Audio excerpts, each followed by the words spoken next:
Singers, I have a question for you, like I do every week. Do you stress out about picking the best songs for your auditions and competitions? Are you constantly like fretting and worrying? I don't know if this is the best song, or maybe there's a better one, or what should I do? If that's you, keep listening. My name is Katti Power. I am a vocal coach, a vocal health expert, performance coach, and author, and I have spent the past 20 plus years helping performers achieve amazing goals that they set for themselves, all without ever losing their voices. And last week, I introduced you to the 3 obstacles I find that singers face when they don't have a coach in their corner.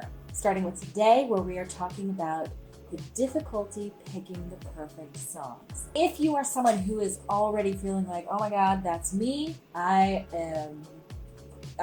constantly stressed out by what songs I need to pick for auditions, competitions, for band gigs, whatever. If that's you, I'm going to go ahead and invite you now. I will talk about it more later, but I have an academy that is one of my favorite things ever that I teach. It's a great place for singers to get some excellent feedback and coaching from me inside a community. So if that's something that sounds interesting to you, or if you just want to talk about how you can solve this problem of figuring out the best songs for you, I'd love to have a conversation with you. So if you know this is me, I could use that help, you can go ahead and check that out, and it's going to lead you to a place where you can set up a time to have a conversation with me about what the best fit would be for you, and we'll hop on the phone together. So I'll tell you more about that later. For now, let's talk about a client of mine. I'm going to tell you a little bit about a client of mine who went through this, and then we'll dig into difficulty with song choice. So my client, my former client Nico, I talk about him a lot. I talk about him a lot because there are so many great examples of our time together that I can share with you. So Miko had never won a national singing competition before when he came to me. He had won a state competition, but never a national one. And he had placed at nationals, but he had never won before. And picking songs was a major challenge for him, because he wanted to make sure that he was showing off everything that he could do so that the judges would score him as high as possible. On his own, he felt like he was always guessing what's going to score me the highest. He didn't know. It was always this like, oh, I don't know, is it this one? Should I do this? Should I do this? Should I show this? And he has a lot of skill, so he wasn't really sure what would be the best way to show off what he can do. I'm sure a lot of you can relate to that. He also felt limited in the choices that he had available to him because he had some vocal limitations. So it kept him a little bit limited in some of his options. And so when we started working together, his limitations, first of all, vanished right away. That became a non-issue, which opened up a whole library of possibility for him that he hadn't considered before, which of course doesn't necessarily make the narrowing down of song choices easier, but it does open yourself up to some options that might be a better fit than the ones that you had in more of a limited kind of space of what you can do. But more importantly, he was able to get feedback, and not just feedback from anyone. So before that, he was going to his fellow competitors for feedback. And that can be kind of shaky because you're competing with them, right? So you don't know that feedback is going to be the most reliable. Or he would go to friends or family that maybe don't know a whole lot about competition, but they love him. So they're going to be supportive of whatever, right? So that's not really the best place to get feedback from either of those two places. So working with me gave him the ability to get some feedback, some specific feedback from someone who has been in the competition world for a very long time, who's coached clients to incredible results in the competitive singing world, and someone who was actually invested in his success. That makes a huge difference, right? So after our work together, he went on to win, in the middle of our working together, he went on to win the national competition and the world competition. And then he went on to record his own album of original music. And this is what is possible for you when you work with me. So if you want to experience results like Nico, I would love to set up a time to talk with you about what the best course of action would be. So let's talk about this bear of picking songs, right? If you've watched any TV singing competitions, then you know that song choice can make or break the success of the singer. So with that in mind, why do so many singers prefer to make these kinds of decisions, like in their own little vacuum? Why do they try to make these decisions on their own when it has the potential to dramatically affect their success, the outcome of what happens? That's been a question of mine for a long time. So what I'll share with you, the primary obstacle or trap that I find singers who go it alone fall into is prioritizing showing versatility in what they can do over showcasing their strengths. So a lot of times people will show, well, these are all the things that I can do, instead of showing, this is the one thing that I do so incredibly well. Here's a whole lot of it. So a lot of times people will prioritize versatility. They think that that is going to score them more points. So let's talk about that. No matter what kind of singing you do, one of the top strategies that you can follow to consistently showcase what it is that you do the very best, whatever that is. And let's talk about that. So your friend might be the very best at, singing emotional power ballads, right? You might be really the very best at telling engaging, funny stories. If your strength is showcasing some personality and telling funny stories when you perform, you're going to fail miserably if you decide to do what your friend does best, right?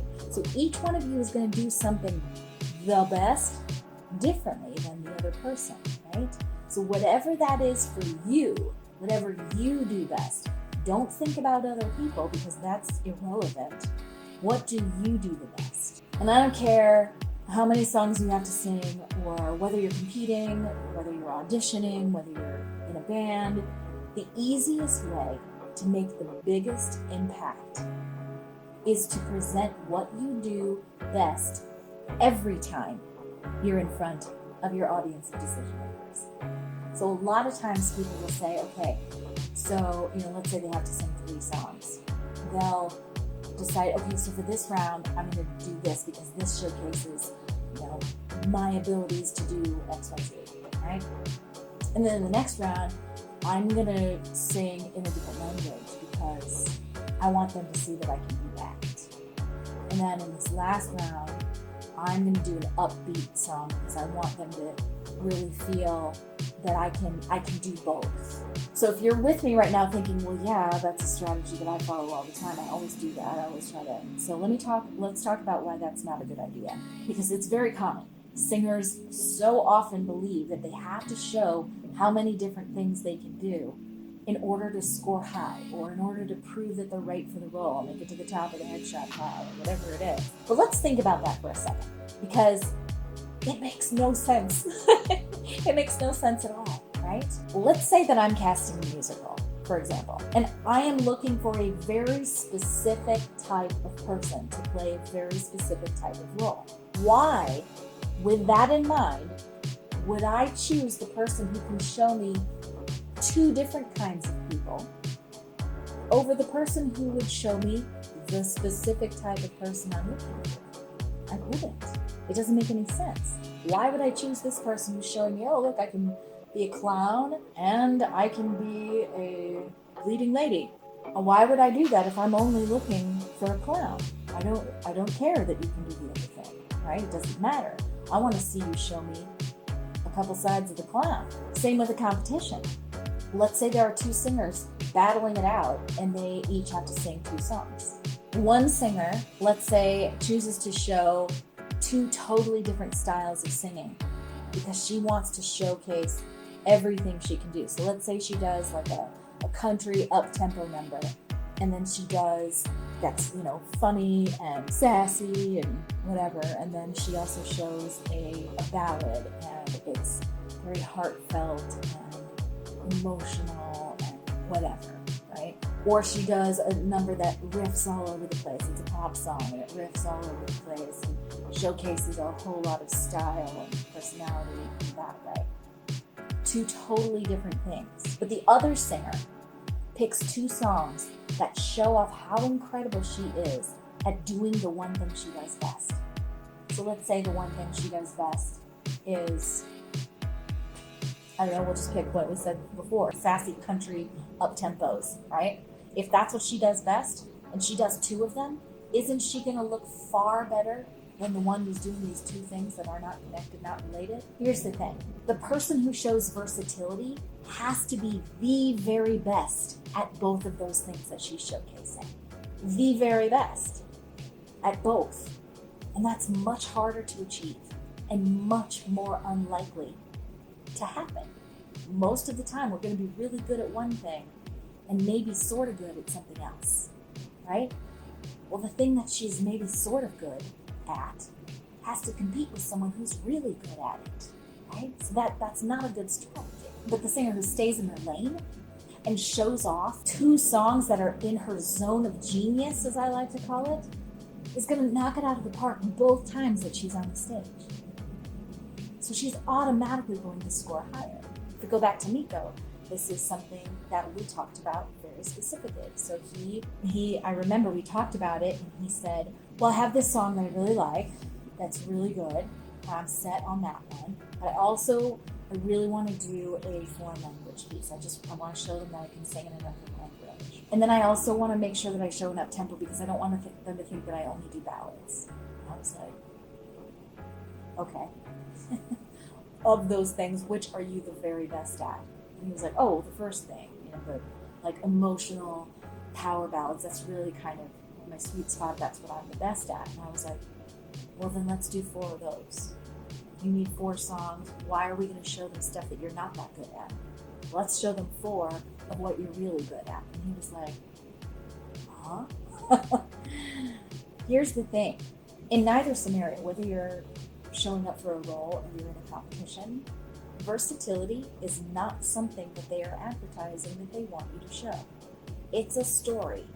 It's a story that singers have created that they have to do that in order to be the best. But most of the time, you're not showcasing that you're the best. It's not something that they're asking for. They're not asking you to show them how versatile you are. Additionally, it requires them to remember what you did last time in order to be able to notice that you did something different this time. It requires the judges to be the exact same people that watched you last time, that watched you this time. If you're in a casting situation and you're singing 2 songs and they're behind the table, all you're going to do is confuse them because they're looking for a specific thing and you're going to give it to them and then you're going to give them something that's totally different and they're going to be like, well, why are you doing that? Why did you bother showing me that? That doesn't help me because I'm not looking for that, right? Just because you can doesn't mean you should. Show them what you do the very best. Here's the other thing. Not only are they not asking you for that, but by you showing them, by you prioritizing versatility in what you showcase, it means that you are assuming that they're going to score you higher. You're assuming that that's going to be as high a value to them as it is to you. You're assuming it's going to put you at the top of the yes pile. When truthfully, you're more likely showing them not versatility, but A, that you don't know who you are, and B, that you want them to decide for you. And they're never going to pick that. They're not. There's a saying that we have in sales that is, a confused buyer never buys. A confused mind never buys. Right? If you confuse them with what it is you bring to the table, they're just going to look at you and be like, I don't know what to do with you. Or if you are, showing versatility in your competition, you're giving someone else the opportunity to do something better than you. Every time you do something that's not your best, you're giving everyone else the opportunity to score higher than you. So that's not a healthy strategy if you want to win. But it is one that many, many people follow. Have I shaken you up a little bit with that? So if you would like some support with that, because obviously I didn't talk to you about how to specifically pick those songs for yourself, And it's going to be different for each person because each person is different. So you want to be able to showcase your unique strengths in what you do. So if you would like some support with making that happen, I would love to have a conversation with you. My academy is a fantastic place for things like that to happen. I also work with clients privately, and I have a couple spots available for that as well.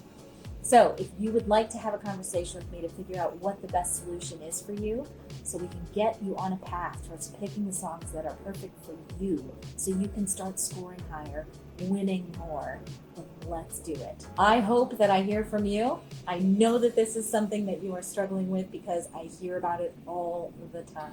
So let's have a conversation. It doesn't have to be as hard as you're making it. You can succeed by doing what it is that you do best. I look forward to talking to you. Have a fantastic weekend, and I hope that you will follow me on Wednesdays at 1 p.m. Pacific when I normally do my lives. So I will see you Wednesday. Thanks, everyone.